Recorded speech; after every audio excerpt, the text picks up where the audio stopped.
कुछ तो था हमारे दरमियाँ, आज भी तुम्हें देखकर दिल की बस्ती में हलचल हो गई। नैना को देखते ही ये शायरी अमित के होठों पर खुद ब खुद आ गई थी। वहीं खुले लंबे बाल, बड़ी बड़ी झील सी गहरी आंखें, माथे पर लंबी सी बिंदिया और आंखों में कितने ही सवाल। अपनी साड़ी का पल्लू संभालती हुई नैना मुड़ी, तभी दोनों की नज़रें टकरा गईं। अमित एकटक उसे ही निहारता रह गया। नैना की आंखों ने भी पल भर में उसे पहचान लिया था। अमित कुछ कहना चाहता था, मगर नैना ने खुद को संभाला और निगाहें फेर ली। अमित को लगा जैसे एक पल में मिली हुई खुशी अगले ही पल छिन गई हो। नैना ने चोर नज़रों से फिर उसे देखा। अमित अब तक उसी की तरफ देख रहा था। हेलो नैना, अमित से रहा नहीं गया और उसके पास पहुंच गया। हेलो, कैसे हो? धीमे स्वर में नैना ने पूछा, जैसे छोड़ कर गई थी। अमित ने जवाब दिया तो नेहा ने एक भरपूर निगाह उस पर डाली और हेलो से मुस्कुराती हुई बोली, ऐसा तो नहीं लगता कि थोड़े तंदुरुस्त हो गए हो। अच्छा, अमित हंस पड़ा। दोनों करीब 4 साल बाद एक दूसरे से मिल रहे थे। 4 साल पहले ऐसे ही स्टेशन पर नैना को गाड़ी में बिठाकर अमित ने विदा किया था। नैना उसकी ज़िंदगी से दूर जा रही थी। अमित उसे रोकना चाहता था, मगर दोनों का ईगो आड़े आ गया था। वो गई तो मायके थी, पर दोनों को पता था कि वो हमेशा के लिए जा रही है, लौट कर नहीं आएगी। और फिर 2 महीने के अंदर ही तलाक के कागजात अमित के पास पहुंच गए। एक लंबी अदालती कार्रवाई के बाद दोनों की ज़िंदगी के रास्ते अलग हो गए। चाय पियोगी या कॉफ़ी? पुरानी यादों को साया परे करते हुए अमित ने पूछा था। हाँ, कॉफ़ी पी लूँगी। तुम तो चाय पियोगे ना? पर तुम तो कॉफ़ी पियोगे। और अभी लगता है? नैना अमित को जाता हुआ पीछे से देखती रही। तलाक के बाद उसने शादी कर ली थी, पर अमित अब तक अकेला था। वो नैना को अपने दिलो दिमाग से निकाल नहीं सका। शायद यही हालत नेहा की भी थी, मगर शादी के बाद प्राथमिकता बदल जाती है, और वैसे ही नैना के साथ भी हुआ था। और बताओ कैसे हो? सब कैसे चल रहा है? अमित चाय और कॉफ़ी ले आया था। नैना के पास बैठते हुए उसने पूछा तो एक लंबी सांस लेकर नेहा बोली, सब ठीक ही चल रहा है, बस आजकल अपनी तबीयत को लेकर थोड़ी परेशान रहती हूँ। क्यों, क्या हुआ तुम्हें? चिंतित स्वर में अमित ने पूछा। कुछ नहीं, बस अस्थमा से थोड़ी प्रॉब्लम हो रही है, सांस की तकलीफ रहती है। आजकल तो वैसे भी कोरोना फैल रहा है।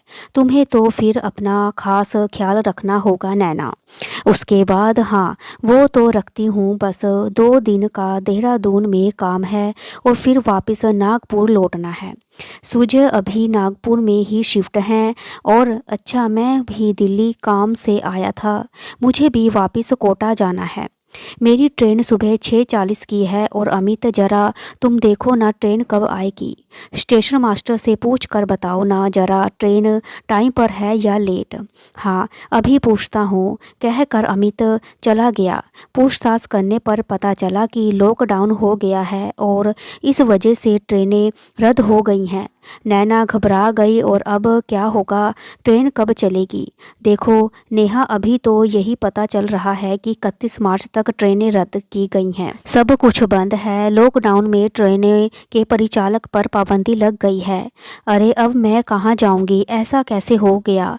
होटल खुले हैं या नहीं? नैना घबरा गई थी। उसे शांत कराते हुए अमित बोला, नैना परेशान मत हो, मेरे करीबी दोस्त का घर है यहाँ। वो आजकल मुंबई में जॉब कर रहा है, इसलिए घर की चाबी मुझे दे दी। मुझे अक्सर यहाँ आना पड़ता है, तो मैं उसी घर में ठहर जाता हूँ।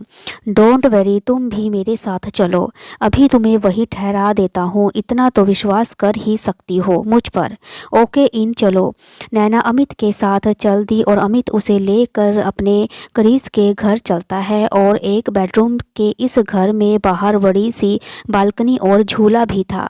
अच्छा खासा लॉन है, गलियारों में सुंदर पेड़ पौधे भी लगे हुए थे। घर छोटा मगर काफी खूबसूरत था। अमित के घर पहुंचकर नैना ने सारी बातें अपने वर्तमान पति सूर्य को बता दी। परेशानी के वक्त पुराने पति की मदद लेने और उस घर पर ठहरने के फैसले को सूर्य ने पॉजिटिव में ली और उसके सुरक्षित होने की खबर पर खुशी जाहिर की। थैंक्स अमित।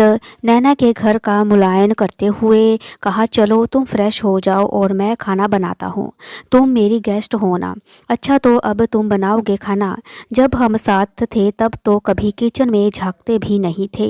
वक्त और परिस्थितियाँ बहुत कुछ सिखा देती हैं नैना। और मैडम आप हमारे हाथ का खाना खा कर देखना, उंगलियाँ चाटती रह जाओगी। क्या बात है, बातें बनाना तो तुम खूब जानते हो ना। चाहते हुए भी नैना की जुबान पर पुरानी यादों की तलखी आ रही थी और तुरंत बात सुधारती हुई बोली, वैसे अमित काफ़ी अच्छे बदलाव नज़र आ रहे हैं तुम में। Thank you. अमित मुस्कुरा कर काम में लग गया। वाकई उसने बहुत स्वादिष्ट खाना बनाया था नैना के लिए।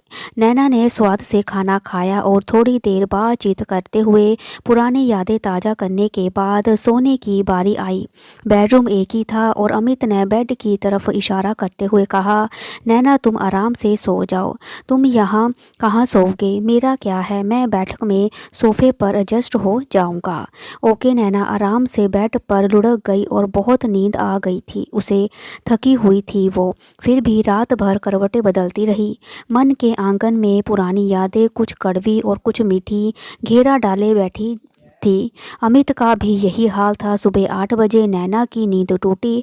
बाहर आई तो देखा कि अमित नहा धो कर नाश्ता बना रहा है। क्या बात है, आई एम इम्प्रेस। पूरी गृहिणी बन गए हो। घरवाली छोड़ कर चली जाए तो यही हाल होता है। मैडम जी, अमित ने माहौल को हल्का बनाते हुए कहा। नैना लॉन में टहलने लगी, तभी अमित चाय लेकर आ गया। नैना ने चाय पीते हुए कहा, अमित मुझे अजीब लग रहा है, सारे काम तुम कर रहे हो। देखो कहे देती हूँ, दोपहर का खाना मैं बनाऊंगी और रात का भी। तुम केवल बर्तन साफ कर देना। जैसी आपकी आज्ञा मोहतरमा। हंसते हुए अमित बोला। इस तरह दोनों मिलकर लॉकडाउन के इस समय पर में एक दूसरे की सहायता करते हुए वक्त बिताने लगते हैं। अमित जितना संभव होता है सारे काम खुद करता है। उसे नेहा की तबीयत को लेकर चिंता रहती है। झाड़ू पोछा या सफाई का काम नैना को छूने भी नहीं देता था।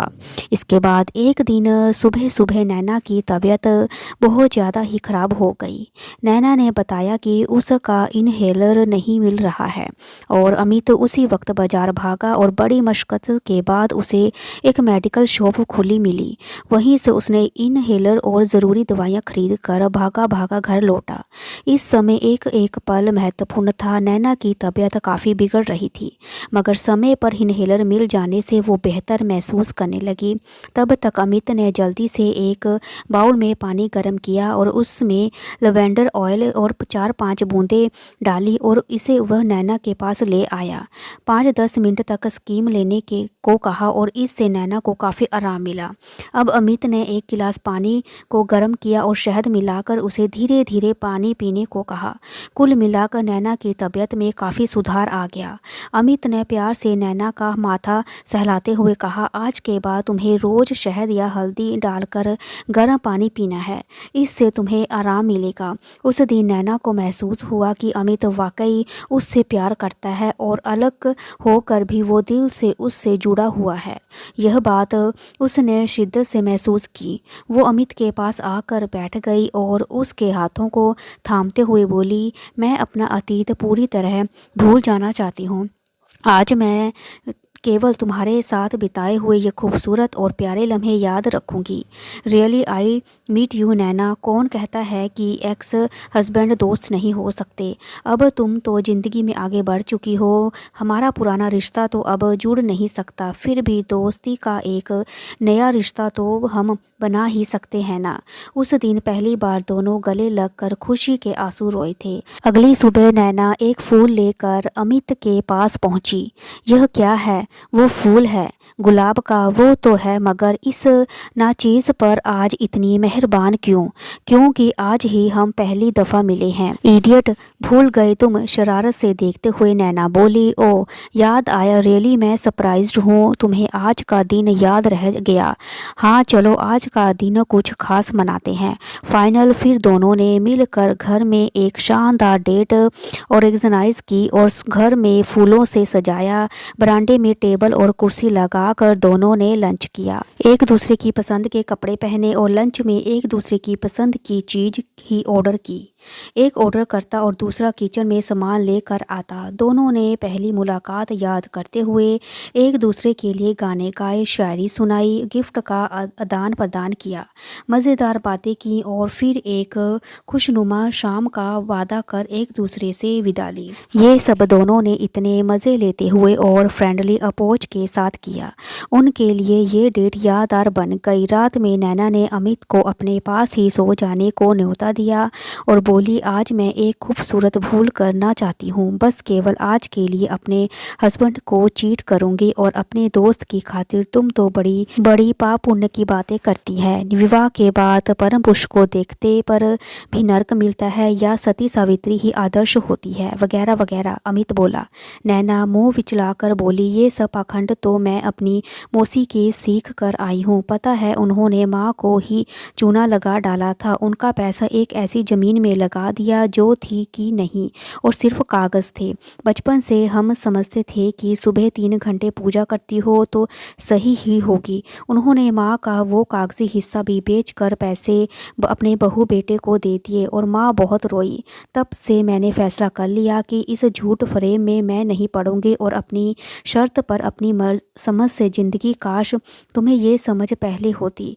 कहते हुए अमित कपड़े फेंकते हुए नैना के साथ बिस्तर पर लेट गया और दोनों की ज़िंदगी में लॉकडाउन का पूरा दिन उम्र भर के लिए यादगार बन गया था। पुरानी गलतफहमियां और कड़वाहट दूर हो गई थी। एक दूसरे के ऊपर अधिकार ना होते हुए भी वो एक दूसरे के लिए कुछ भी करने को तैयार थे। एक अलग सा कंफर्ट लेवल था और जिसने तकलीफ के उन दोनों को भी नए रंग में रंग दिया था। अगर आपको मेरी ये कहानी अच्छी लगी तो लाइक करें, शेयर करें, सब्सक्राइब करें। मेरी ये वीडियो देखने के लिए थैंक यू सो मच।